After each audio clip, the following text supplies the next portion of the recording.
O desastre com o Volt 901 no Monte Erebus chocou o país, afetando quase todos seus cidadãos de alguma forma, e levou a anos de investigações além de um jogo de empurra sobre as causas do incidente. 2 anos antes, a Air New Zealand tinha começado a operar voos panorâmicos sobre a Antártida, com grande sucesso. Os voos ofereciam luxo de primeira classe e uma vista deslumbrante sobre o gelo sem fim na extremidade do mundo. Mas, naquele dia de 1979, as coisas dariam muito errado. Por volta do meio-dia, o piloto Jim Collins deu 2 voltas grandes através das nuvens para reduzir a altitude do avião para cerca de 610 metros e oferecer a seus passageiros uma vista melhor.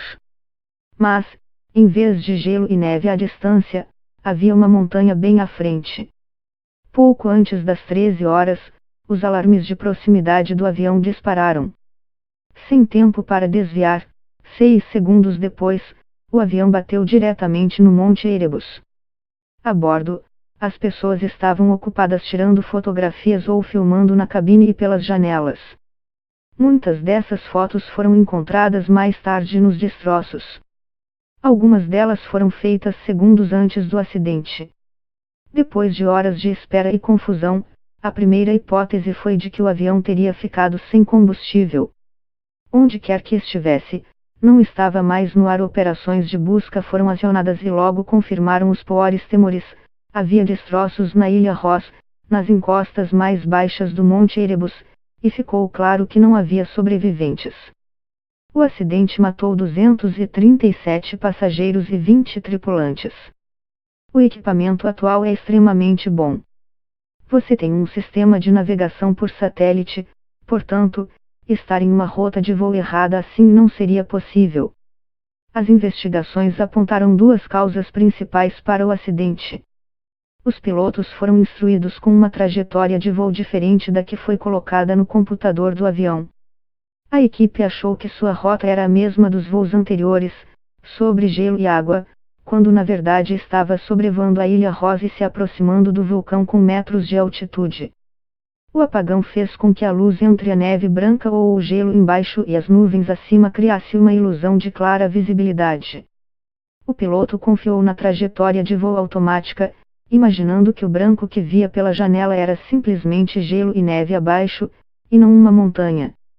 A população da Nova Zelândia era então de apenas cerca de 3 milhões de pessoas. Hoje, são 4,7 milhões. Como as pessoas disseram na época, quase todo mundo estava de alguma forma conectado ao desastre no Monte Erebus, fosse por conhecer uma vítima ou um membro das muitas operações heróicas de resgate, ou por ter tomado partido na longa batalha legal que se seguiu. Foi uma tragédia que deixou o país em choque. Isso ocorreu em um momento em que uma nação relativamente jovem estava em um período crucial em busca de uma nova identidade, explica Rova Light, historiador da Universidade Canterbury, na Nova Zelândia. Nas décadas de 1960 e 1970, a velha narrativa de ser um posto avançado do Império Britânico havia se fragmentado ou simplesmente não fazia mais sentido. Os avanços tecnológicos foram uma parte importante dessa busca por um novo caminho. E voar para a Antártida, cerca de 4,5 mil km ao sul, encaixava-se perfeitamente nessa história. No entanto, uma série de desastres terríveis abalou profundamente essa visão da Nova Zelândia sobre si mesma.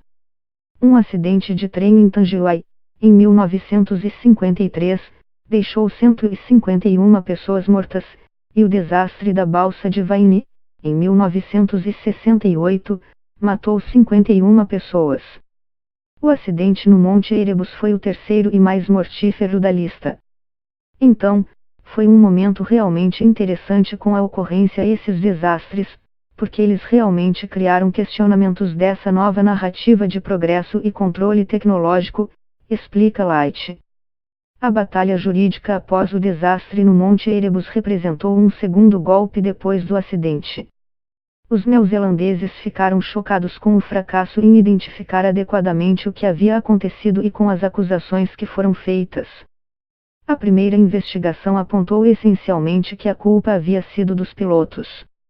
Eles voaram bem abaixo da altitude mínima de segurança estabelecida pela companhia aérea, e parecia fácil dizer que cumprir esse requisito teria evitado o acidente.